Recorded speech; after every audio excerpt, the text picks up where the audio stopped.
Wait a minute, I hear something. Dr. Movie!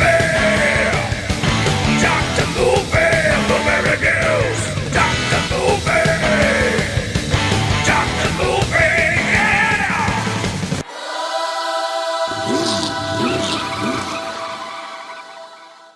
All right, everybody. It's back again. It's time for another episode of Dr. Movie, where we talk about movies. Well, I talk about movies. You're probably talking to me and I just can't hear you. And that's totally fine. I would like to hear you. Drop me a line sometime. I don't know where I'm going with this. But yeah, I do this show while driving my car, talking about movies I love. And I had a request. I had a request to cover a movie from 1991. Sam Edwards asked me to do this, by the way. Listens to the show pretty often. Requests some things from time to time. I appreciate that because it lets me know at least somebody's listening. I'm not downplaying you other ones that are listening, but you know, I like having the request and trying to, you know, people wanting to know my opinion on stuff, which is rare. But yeah, he wanted me to cover what is called Demons 3, but it's called Black Demons. Now, if you remember the last episode, I talked about, you know, part 2 being a good Demons movie, right? This is where things get nuts, right? And you'll see why. I wanted to do this one first because there's really 3 different movies that's considered Demons 3. Remember, we are dealing with the Italians. Anything is possible. So I'm going to cover, well, what the heck, I'll cover all 3 of them. And then we'll get to what's considered Demons 4, I think. Maybe. We'll see. This is where you are building off the popularity of the name and the franchise that is Demons, right? Same thing happened with the House franchise. You know, they just start throwing that, you know, throwing the name on there, making you think it's part of the franchise, and it's not. And that's really the story with this one. Black Demons, from Umberto Lenzi. This is actually his last film I think he made. And he was actually upset that they took this movie and called it Demons 3. Because it is not a Demons movie. And that's what's so strange about it. Maybe that's why Sam wanted me to cover it, because if you took the name off of it and made it what it really is, this is a pretty solid flick. And I think it's just the fact of it's called Demons 3. And again, it's kind of like the Troll 2 thing. It's called Troll 2 and don't have a single troll in it. Well, guess what? We have a movie called Demons 3 and there's not a single demon in it, right? We get zombies. So that's the strange thing about this one. Like I said, 1991. And it's called Demons 3, Black Demons. Why is it called Black Demons? I'm going to tell you. It goes like this. This is a very short synopsis trying to describe this thing. 6 zombies rise from the grave to stalk a young man, his sister, and her boyfriend in Brazil. Wow. Really? That's all you're going to give me? Yeah, well, I guess in a nutshell, sure. That's what's going on. 3... You want to say Americans go to Brazil? Like I said, it's a young man and his sister and her boyfriend. The young man's name is Dick, appropriately named. Just gonna go ahead and throw that out there. Let's look at the cast. I don't recall anybody being worth really talking much about. I mean, besides really you know, Sonia Curtis is in this, and she was in Monster Squad. Not a huge role, but everybody else are people that's popped in and out of, you know, Fulci films or, you know, all your B-grade Italian stuff. So there's really nothing to talk about here. We want to talk about this movie, right? Because that's what Sam wants. And what Sam wants, Sam gets. So there you go, buddy. Like I said, we're in Brazil, and this young guy is really intrigued with black magic, right? So he's asking around. He sees these kids that are doing some kind of little ritual thing, and something falls down while they're doing this little ritual, and he reaches, and Dick reaches down and gets it and picks it up and tries to hand it back to the kid, and the kid's like, So apparently it's some kind of voodoo thing, right? And that leads to him discovering this old blind man that's sitting at just on the edge of a building. Not on the edge of a building, outside the building. And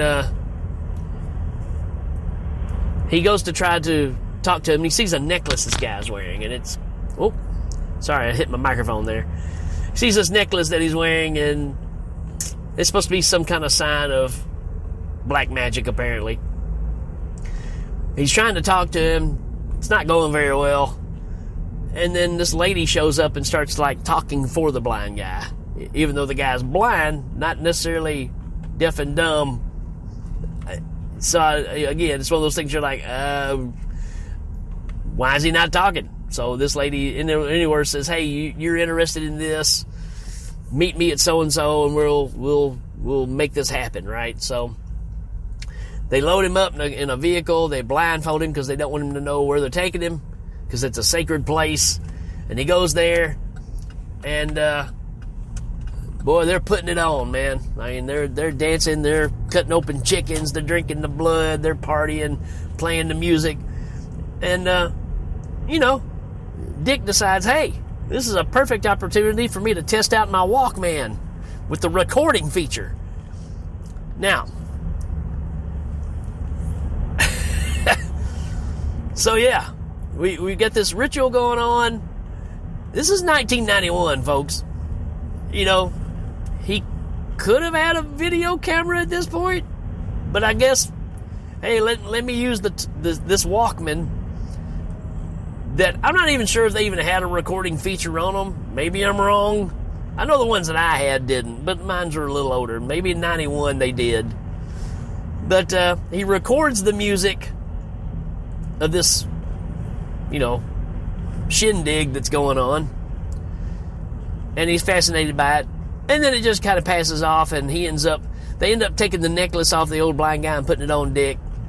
And then he kind of passes out.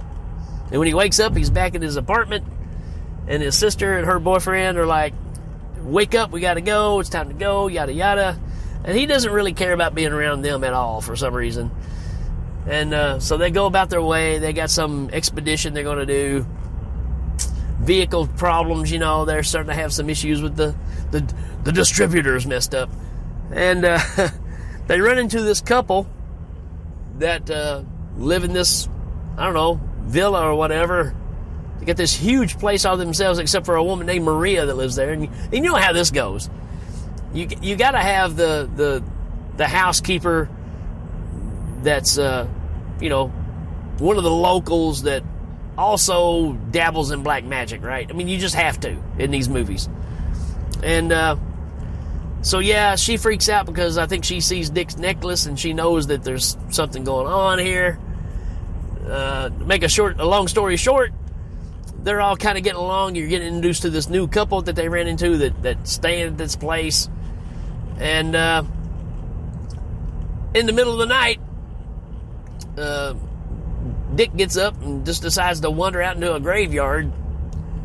And while he's there and he's looking around, he decides, hey, this is a perfect time to kick out some jams. So he pulls out the tape recorder and starts playing the music from, the shindig from earlier. And when he does, these graves start busting open. And out come, like it says, 6 zombies. And they're all slave zombies, right? They got the chains on them, and they're black.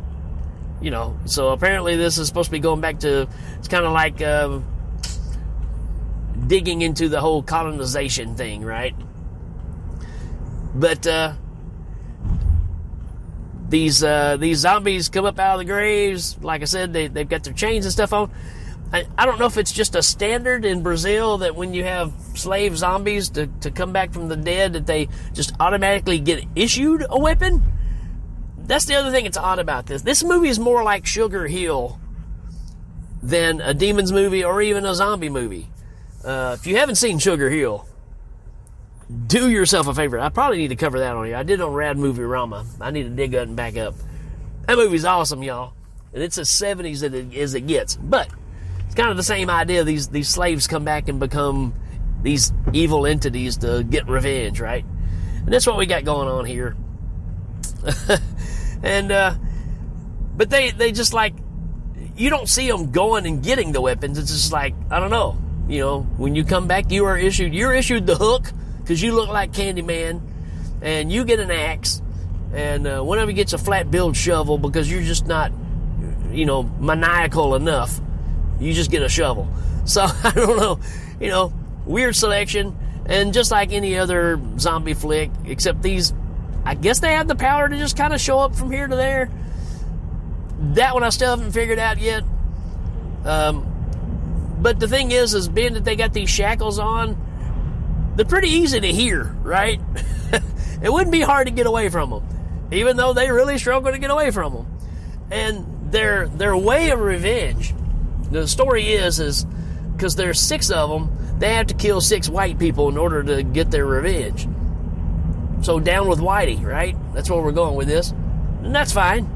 Hey, it's revenge. And only problem is in the process of this, they end up killing Maria, and they're counting her as the 6th, or one of the 6. And I'm like, yeah, I don't know about that, right? They even have a little conversation about it. But anyways, I love they have a routine of how they kill you. And that's what I kind of liked about this, because it's always the same way. You're going to get a hook to the eye, they're going to pull your eyeball out, and then they're going to whack you in the back of the head with a hatchet. I mean, totally destroying your skull, smash it in your brain. But just to make sure that you're dead, we're going to hang you too. So they don't hang you first. I mean, this is the order of the procession here. Hook to the eye, hatchet to the head, hung up, and you know, and hung. You know? So, I don't know. That's kind of their routine. And they're not super zombified because they still have their eyeballs for the most part. They've got like scars and even like almost like stitches on their faces and some things. And you get some of them are a bit more gruesome, right? Because you get some of them, you see their hands and they're like more skeletal versus the other ones that have a bit more flesh on them and stuff. You know, it's decent. It's decent stuff. Some pretty good gory kills. I mean, again, we are talking about the Italians, and this is, you know, early 90s, so they're bringing it. And, you know, it's a pretty solid flick. I don't want to give much more away because it kind of ruins the rest of the story. But, you know, I will say, I don't know if they just decided to name this guy Dick, and it just becomes kind of a running joke. I don't know. Because it's one of those things, right? My favorite line is when they decide that it's time for us to get the heck out of Dodge. And they're waiting on Dick to show up to get in the car so they can leave. And the girl's boyfriend is like, where is he? She's like, I don't know. He's like, well, I see the bag, but I don't see Dick. And I'm just busting out laughing at this point, right? I'm like, was that intentional? Because, I mean, that's just hilarious. And then, you know, you got her running around screaming, Dick, where are you? Out in the woods. And she finds out that when she finds him, he's at that graveyard where all this started, where he played the tape. And she puts it all together, I guess, at that point, that there's six people dead, 6 graves. You know, I don't know. She's trying to figure it all out. And I'm going to kind of leave it there because it does have a pretty good twist to it. So this one is not on Tubi, but you can check it out. It's actually on YouTube, right?